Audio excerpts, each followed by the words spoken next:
Salam əziz dostlar, gözəl insanlar, hər birinizi xoş gördük. Dostlar, bəzi qardaşlarımız yazırlar ki, niyə belə yerlərdə məsələn video çəkirsiniz? Bunu özüm üçün çəkirəm, həm də ki, mənim üçün də yadda qalan olsun, həm də mənim üçün də xoş bir xatirə olsun. Bəzən getdiyim yerlərdən belə bir videolar çəkirəm, amma bunu da fürsətə çevirirəm ki, həmin yerdə, yəni boş qalmayıb video çəkək. Dostlar, deməli, bir neçə dostumuzun şərhlərdə yazdığı məsələlərə istəyirəm qeydləri burada səsləndirim. Bir qardaşımız yazıb ki, Seyran Mehdiyev. Mən işlətdiyim bir ayədə yazıb ki, surənin adı Şura deyil, Şuaradır, yəni Şairlər surəsi. Seyran qardaşım, Quran-Kərimdə, Quran-Kərimin 42-ci surəsinin adı Şura surəsidir, yəni məşvərət mənasından gələn surədir. Quran-Kərimin 26-cı surəsi Şuara surəsidir, şairlər mənasından gələn. Bu günlərim həmin o surənin ən axırıncı istifadə olunan ayə ilə əlaqəlidir. Yəni onlar fərqlidir. Bir dənə zəhmət olmasa baxarsınız, bəzən insandır, təbii ki, bəzən bunu səhv sala bilir. Sonra Şahid Qurbanov qardaşımız yazıb ki, Elşad nə qədər gec deyil tövbə elə, sən danışdıqların boşdur hamısı. Şahin qardaşım, Şahid qardaşım, bununla bağlı dəfələrlə mənə deyənlər olub, bu ifadələri işlədənlər olub. Üstündən bir neçə il keçəndən sonra həmin insanlar məndən halallıq istəyirdilər ki, bəs qardaş, biz həqiqətən vaxtı düzgün bilməmişik, araşdırmamışıq, axtarış eləməmişik, bizi səhv yönəldibdilər. Ona görə sizdən halallıq istəyirik, həqiqəti tapdıq, həqiqət Quran imiş kimi həmin o videolarına rast gəlirəm. Və yaxud da mənə göndərdikləri mesajlarını durur, onların hər birinə də halallıq verdiyimi qeyd eləmişəm. Sadəcə onlar deyil, mənim öz ən yaxınlarımda belə bu sözü deyənlər var. Təsəvvür eləyin, bir dəfə bir doğmam belə bir ifadə işlətdi ki, Elşad, sənin 20 il əvvəl dediyin bu ayəni, sən tərcüməsini qeyd eləyəndə mənə həmişə qəribə gəlirdi. Deyirdim ki, bu nə danışır özündən? Deyir, amma illər ötəndən sonra, övladlarımız böyüyəndən sonra, mən deyir, belə bir fikrə gəldim ki, həqiqətən həmin ayədə Rəbbimiz bizim həmin dövrdə başa düşə bilmədiyimiz məqamı qeyd edir. Sadəcə bunu anlamaq üçün bəzən insan öz həyatında müəyyən məsələləri yaşamalı və yaxud da müəyyən məsələlərlə bağlı bəzi dünya görüşünə sahib olmalı və yaxud da müəyyən bir biliyə yiyələnməlidir. Bunların nəticəsində bəli, həqiqətən o qeyd olunan məsələlər üzə çıxır. Sonra bir nəfər də Elman Hacıyev yazır ki, bəs 1400 ildir bu ümmət boş-boş işlərlə məşğul olub. Ay Elşad müəllim, bəs səni görməyib, elmindən faydalanmayıb ölənlərin halı necə olacaq? Bu ifadə axırıncı cümlə mənə tanış gəlir. Özünü sələfə adlandıran qardaşlarımızdan birinin ifadəsidir bu. Bunu dəfələrlə videolarında qeyd edir. Dostlarım, gözəl qardaşlarım, baxın bir şeyi unutmayaq ki, birinci növbədə kimin kimisə görməsindən söhbət getmir. Allah hər birimizə ağıl verib, iradə verib, şuur verib, vicdan verib. Biz bunların birlikdə çalışmasından müəyyən məsələləri əldə edə bilirik, öyrənə bilirik. Öyrənə bilmədiyimizi də yenə də Qurana müraciət edirik. Çünki bəzən o zaman sual da gələ bilər, başqa bir sual vermək olar. Məsələn, Quran-ı Kərim tarixi mənbələrə görə bilirik ki, 610-cu ildə gəlib. Bəs 610-cu ildən əvvəl yaşamış, dünyasını dəyişmiş insanlar necə olacaq? Bəs Muhammed Peyğəmbəri görməmiş, onunla həm söhbət olmamış insanların aqibəti necə olacaq? Və yaxud da Məhəmməd Peyğəmbəri gördüyü halda onun dediklərindən başa düşməyib, onu tənqid və yaxud da təhqir eləyib ölənlərin aqibəti necə olacaq? Yaxud da bu günümüzdə belə Afrika cəngəlliyində yaşayan və yaxud da Yaponiyanın özündə məsələn Auni dini deyə bildiyimiz müəyyən bir dinə mənsub olan insanların aqibəti necə olacaq? Bunlara artıra bilərik. Söhbət Elşadı görüb görməməkdən deyil. Yəni bu günləri mən özüm də araşdırıram. Elə məsələlər olub ki, əvvəl səhv öyrədilib bizə, onu araşdırdığımız zaman düzgünlüyü, yenisini, doğrusunu öyrənib onu insanlara çatdırmağa çalışıram. Bunu özümdə gizlətməməyə çalışıram ki, yəni bu bir növ sabahlarım həyatda nə qədər davam eləyəcəyi bəlli deyil. Heç olmasa bunu dostlarımızla, gözəl insanlarla paylaşaq. Bilənlər, başa düşənlər bunu bilib daha da təkmilləşdirəcəklər. Başa düşməyənlərə də Allah can sağlığı versin. Nə deyək? Ağlını işlətməyini arzu edirik. Çünki Rəbbimiz Quran-ı Kərimdə dəfələrlə bizdən ağlımızı işlətməyimizi istəyir. Ağlını işlətməyənlərin həqiqətən üzərindən mənfilik, pislik yağacağını bildirir. Ona görə onunla bağlıdır, yoxsa Elşadı görüb görməyib. Söhbət onda deyil ki, bu günlərim ona qalsa Quran-Kərimi oxuyur, amma səhv tərcümanı oxuyub elə dünyasını dəyişənlər olubsa necə olacaq? Baxın, mən sizə bir məsələni də deyim yeri gəlmişkən. Tarixdə məsələn bilirsiniz ki, müxtəlif adlarla adlandırılan qruplar, hərəkətlər, cərəyanlar olub. Onlardan da biri məsələn Mu'təzilədir. Bunların gətirdikləri həqiqətən ağla, məntiqə əsaslanan yanaşmaları daha sonra əhli hədis deyə bu günə qədər də hakimiyyətdə olan, o düşüncə hakimiyyətində olan insanlar gələndən sonra onların bütün yazdıqlarını, onların fikirlərini aradan qaldırdılar. Qadağan elədilər, yazdırdıqlarını yandırdılar, məhv elədilər, özlərini həlak oldular, onlara müxtəlif fətvalar verərək qətlə yetirdilər. Məsələn, onlardan birini qeyd edəcəm, biraz da qəribə gələcəksə. Məsələn, İmam Əbu Hənifə deyə bildiyimiz şəxs əsl adı Numan bin Sabitdir. Əslində İmam Əbu Hənifə deyə ona lağ eləmək üçün Hənifə sözünü işlədibdilər. İmam Əbu Hənif desələr nə isə. Çünki onun Hənifə adlı bir qızı olmayıbdır. Təbii ki, bunlar da tarixi mənbələrə əsasən bildirilir. Və ona fətvanı verənlər də, onun qətlə yetirilməsinə göstəriş verənlər də bu günlərin insanların əhl-i sünnə dedikləri və yaxud da böyük alimlər deyə qeyd elədikləri şəxslər olur. Həmin o şəxslər onun kimi bu ümmətə ondan daha zərərlisi gəlməyib deyən insanlar olur. Məsələn, bilirsiniz ki, bu günlərim hədislərlə bağlı belə bir anlayış qəbul edilir ki, Peyğəmbərimizdən ən çox, sonuncu Peyğəmbərimizdən gedir söhbət, ən çox hədis rəvayət edən Əbu Hüreyrədir.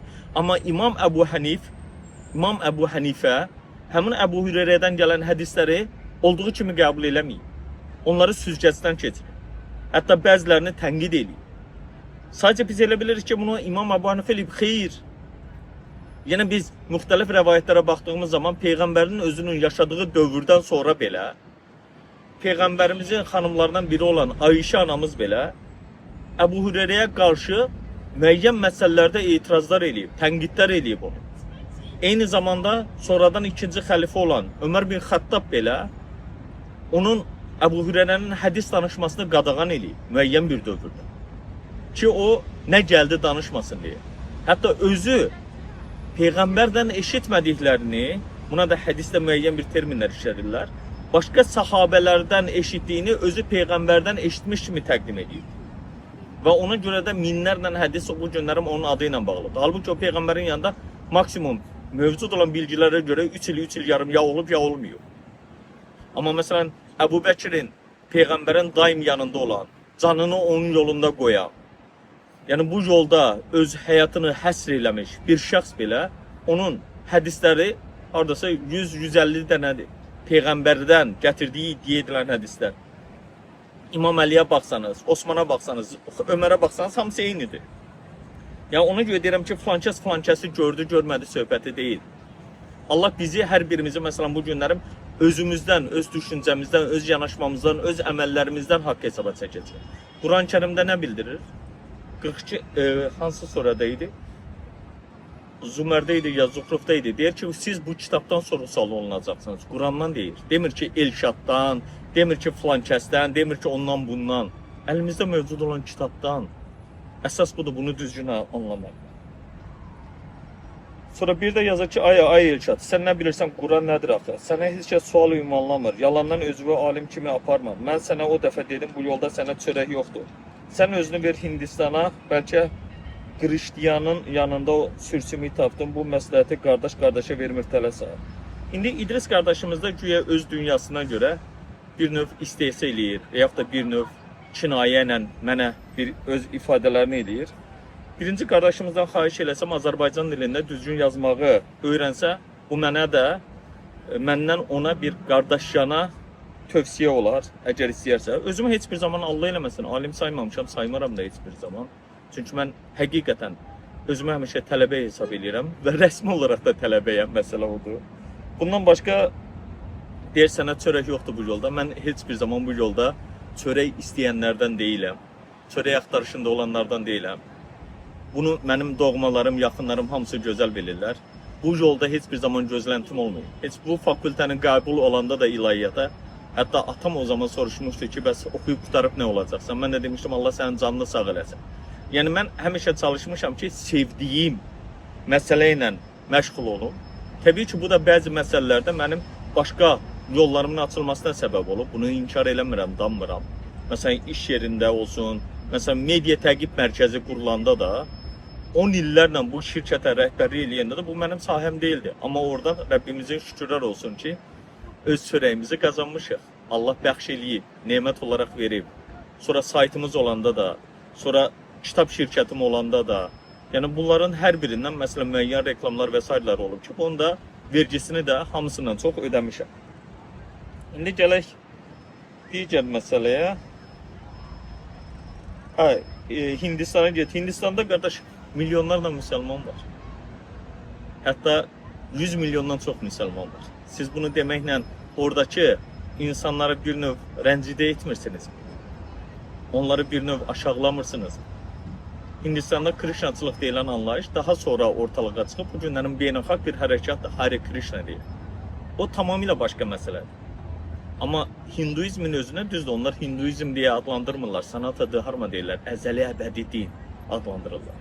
Oranın özündə məsələn müxtəlif dinlər var bu günlər.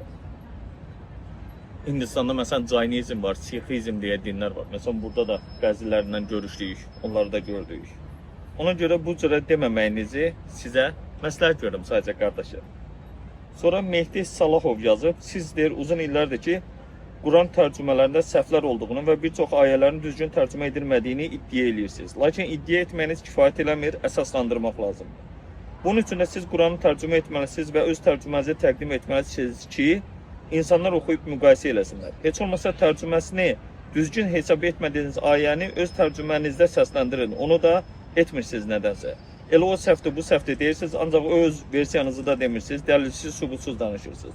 Mehdi qardaşım, yazdıqlarınızla tamamilə razıyam. Həqiqətən altına imzamı atarım.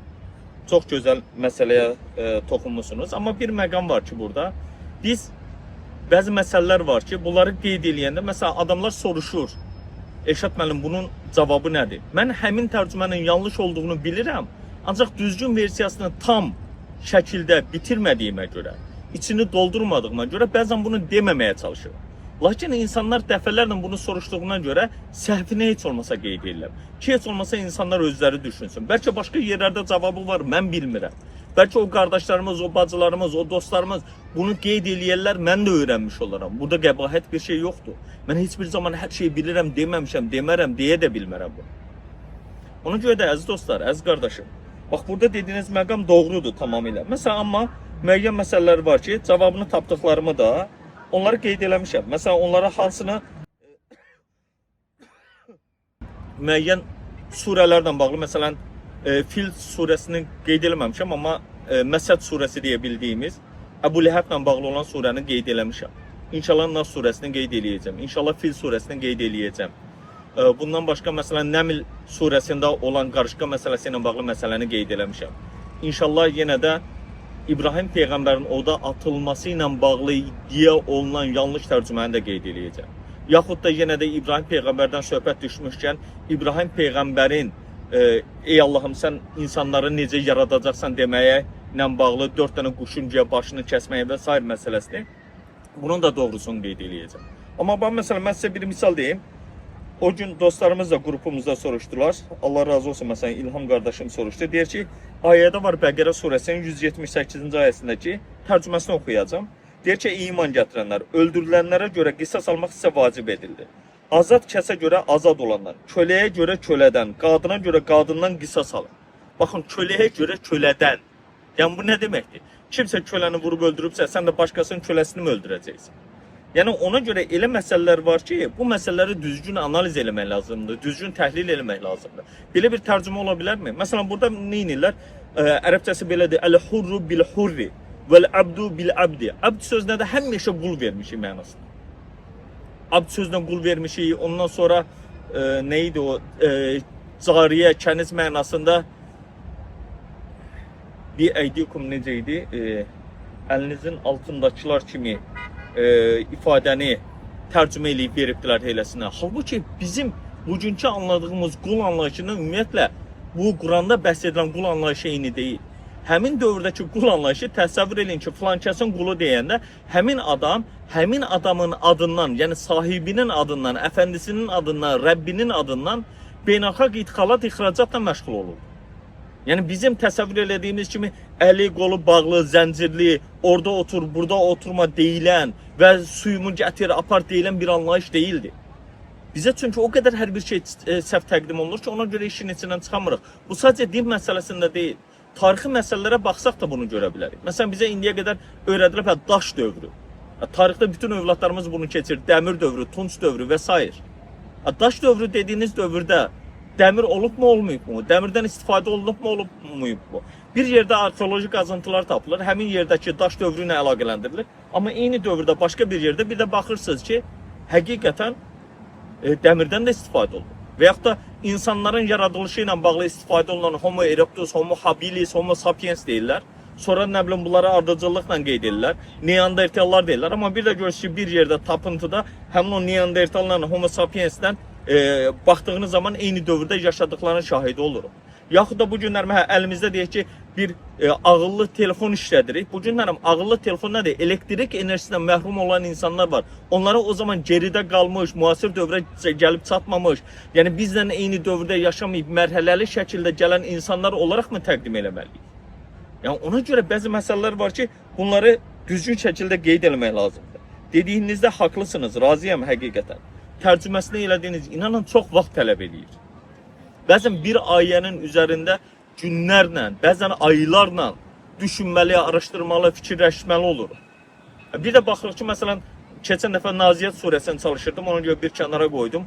Orada qərq olanlarla bağlı məsələlər var. Tərcüməni veribdir, ancaq mələklər gəldilər, canlarını aldılar və s. Amma digər ayələrdə 13-cü surə ayədən sonra baxırıq ki, mövzu Musa peyğəmbərlə bağlı olan bir məsələ idi. 13-ün deyə bilərsiniz ki, 13 ayədə çox ola bilər. Qardaş, baxın, sizə bir şey deyim. Bəzən ayələri elə bölübdülər ki, bir cümləni 6 ayə kimi təqdim edibdir.